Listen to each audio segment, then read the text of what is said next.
লরির চাকায় পিষ্ট হয়ে মৃত্যু হলো এক ব্যক্তির। নাম আবু তালেব মোল্লা, পেশায় রাজমিস্ত্রি, কর্মসূত্রে বাইরে থাকতেন। ঈদের ছুটি করে বাড়ি এসেছিলেন। আজকে বাড়ির কাজের উদ্দেশ্যে বেরিয়ে যান 3 চাকা ভ্যানে করে। সে সময় পিছন দিক থেকে একটি লরি এসে সজোরে ধাক্কা মারে এবং চালকসহ 3 জন ছিটকে পড়ে।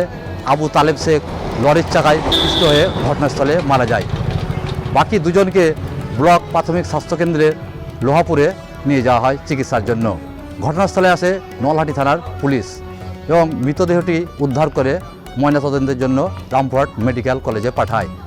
পাশাপাশি ওই ঘাতক লরিটিকে আটক করে নলহাটি থানার পুলিশ। বীরভূম থেকে মিজানুর রহমান, জাজবাত 24 বাংলা। আচ্ছা দাদা, এই ঘটনাটা কি করে হলো?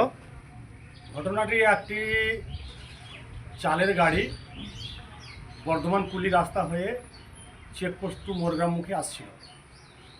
ইতিমধ্যে চেকপোস্ট সংলগ্ন চেকপোস্টের কাছাকাছি একটি লাদেন গাড়িতে করে কিছু গরুর ব্যবসায়িক, যারা ছোট ছোট গরুর ব্যবসা করে, চেকপোস্ট থেকে তারা চেকপোস্ট হয়ে সাগর দিকে যাচ্ছিল।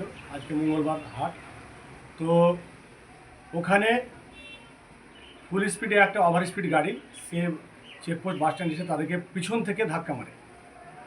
গাড়ির মধ্যে একটা ছোট ছোট গরুর বাছুর থাকে, সেটা ছিটকে পড়ে যায় আর একজন ব্যক্তি ছিটকে পড়ে গাড়ির নিচে দাবা পড়ে।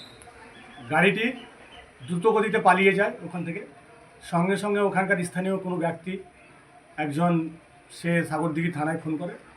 সাগরদিঘি থানা,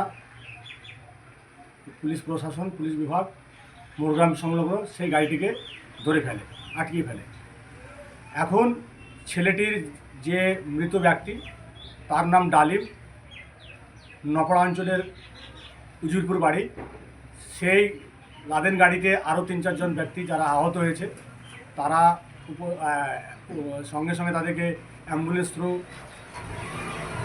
রামপুরহাট হসপিটালে পাঠানো হয়েছে এবং ডেড বডি পোস্টমর্টমের জন্যও রামপুরহাট পাঠিয়ে দিয়েছে।